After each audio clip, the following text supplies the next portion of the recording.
Money's a tough subject to discuss with kids, especially when parents feel they don't know enough themselves and are afraid of teaching their kids the wrong things about money. In the book, How to Make Your Kid a Money Genius Even If You're Not, author Beth Kobliner has a few rules to follow when talking to her kids about money. As Kobliner explains, these rules are more like guidelines to keep in mind. The goal is not to be a financial drill sergeant with your kids, but instead keep them in mind and use them when the opportunity presents itself. As Kobliner says, most learning happens in everyday, teachable moments. So here are a few rules to make your kid a money genius.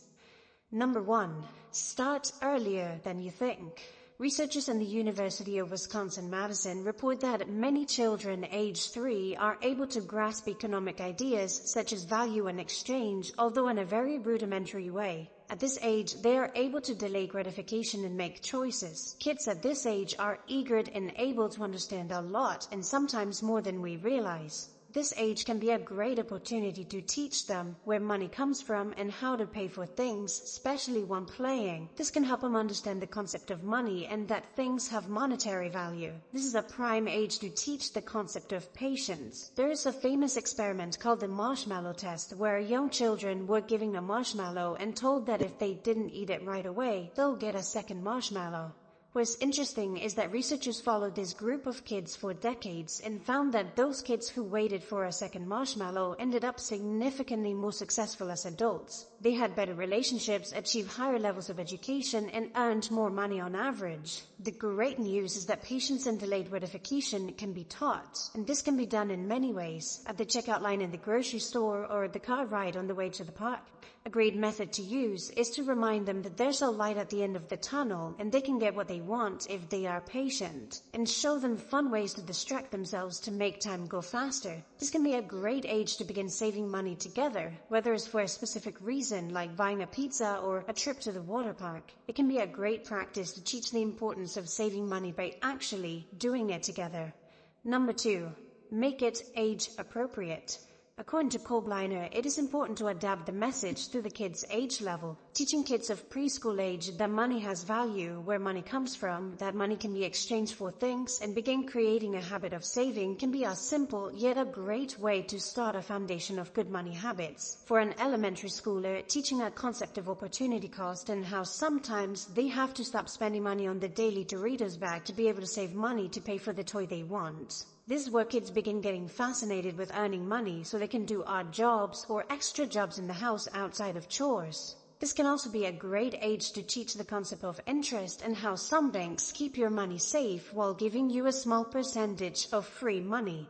In middle school, it can be a good idea to teach the importance of always having money around, or as Kobliner says, it is never good to have no money. It is fine for a kid to save money to buy an item, but focus on not spending every penny we have on it. If a purchase wipes out their entire bank account, then it's a good idea to wait and save a little more before buying. In high school is where we can begin earning money and saving for important parts of their life, such as college. Research shows that kids whose parents carry the full burden of college costs score lower GPAs than kids who chip in. Although the reason is not clear, the most accepted theory is that when a kid feels he or she has some skin in the game, they will be more motivated to take full advantage of this sacrifice.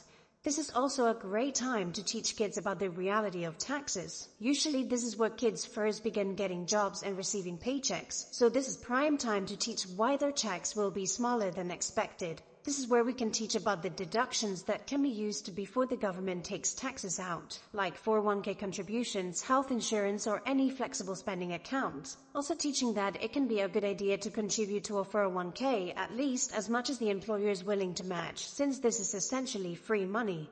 We can also teach that there are generally 3 types of taxes that get deducted from their paycheck. Income tax, which is federal, state, and sometimes local, which helps the government fund schools, highways, and more. They'll also pay Social Security and Medicare taxes. It is important for them to understand the difference between gross versus net pay. Gross pay is the amount you earn before taxes are taken out. Net pay is the amount you receive after taxes and other deductions are subtracted. This is where we can talk about investing, compounding interest, and the benefits of building an investments fund. Using an example, like if he invests $500 into an investments account, like a Roth IRA or an index fund, at the age of 16 with an 8% growth rate, by the age he's 65, these $500 will turn into over $20,000. Keeping these topics age appropriate can help the kid enjoy learning about money instead of feeling overwhelmed by the thought of money.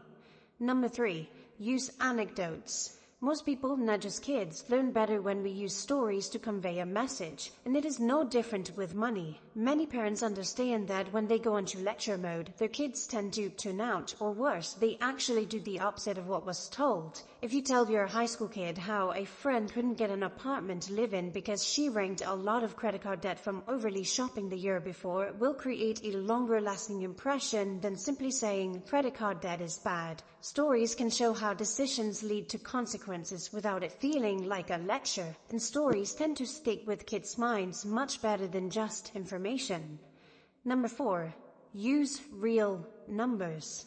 We tend to remember examples over just concepts. Telling a kid it is important to put money for retirement is more forgettable than if you tell them that if they invest $300 a month in a retirement account starting at the age of 18, by the time they are 65, they will have over $1 million. The word $1 million inevitably makes the high schooler take notice and have a stronger impression of the importance of saving for retirement. If you're not sure where to get your numbers, there's a great free tool that will help you calculate the compounding interest based on interest rates, amount saved, and length of time. This is a government site called investors.gov.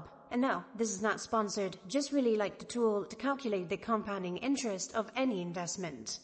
Number 5. Don't overshare your financial past. There's been studies that show that kids whose parents share details about their past indulgence in drugs or alcohol are more likely to also indulge in those behaviors. In a similar way, Kobliner suggests that telling your kids about the time you empty your bank account to go on a road trip with your girlfriend may actually glamorize this behavior, even if you tried to tell them it was a bad idea. Most of us have made bad financial decisions at some point in our lives, but there's no need for your kids to know that. Number 6. Identify your financial baggage, then leave it behind. For many people, their parents never taught them about money or got their money habits as a result of their parents' behavior. Whether they copy their parents' financial patterns or do exactly the opposite, there are many people who blame their financial habits on their parents. Although it's always a good idea to be aware of how your parents handle money and how that has affected your financial behavior, it's not a good idea to use it as an excuse to explain away your bad money habits, or worse, avoid teaching your kids about money. As Kobliner says, identify your financial baggage, then leave it behind. Approach money in a positive way, even if it's not easy at the beginning, to avoid passing this negative feeling about money to your kids. Number 7. Keep money fights behind closed doors. Researchers have found that college students whose parents regularly fought about money when they were younger were 3 times more likely to have credit card debt of at least $500 or more than kids whose parents kept their financial peace. It is very likely that you and your partner might not agree in every money decision, but it is important to shield kids from big money disagreements. A good idea is to create a money timeout for parents only to discuss money decisions. And if it's related to the kids, for example, you can simply tell them, "We're not sure about paying for that yet. We'll discuss it and get back to you." This can show them that you take the time to make those decisions logically instead of emotionally. Number 8. Don't try to keep up with the Joneses. It is natural to make comparisons with other people, and living on a consumer-centric, media-driven culture doesn't help. Nevertheless, it is important to fight the urge to compare your family's money choices with anyone else's, especially within the hearing range of your kids. Research shows that comparing aspects of their financial life with others make people generally less happy, especially in the world of social media, where we can easily see those with better or who appear to have a better financial life. This can be a particularly dangerous trap. If you want to teach your kids to avoid the trap of keeping up or looking down on their friends or family, stay clear of that behavior yourself. Number 9. There is no need for kids to know which parent makes more. If you and your partner both work full-time, avoid discussing who makes more. Putting dollar amounts on what mom and dad earn can send a message, especially to young kids, that one parent's contribution is more important. If one of them is a stay-at-home parent, it can be useful to teach the value of stay-at-home parenting and making it clear that it is a job too, and how it's best for one parent to do it instead of paying someone else to. In general, it is best to display unity. We are a team, we work together, and it doesn't matter who earns what. Number 10. Don't flaunt bad money behaviors in front of your kids. This one might seem obvious, but it can be very easy to say, do as I say, not as I do, as an excuse for bad money habits. Even if you're not perfect, it is important to not lead by example when it comes to bad money habits. Trying your best to get your own financial life in order and have a great mindset when it comes to money can send a more powerful message than just talking about it. Alright guys, this was a quick summary of the book Make Your Kid a Money Genius Even If You're Not by Beth Kobliner. Now this book has a lot of information that is impossible to fit it in a single video, so I highly recommend the read if you have some children. Now let me know in the comments which idea from this book resonated with you the most, and what ideas do you have to help kids learn about the subject of money.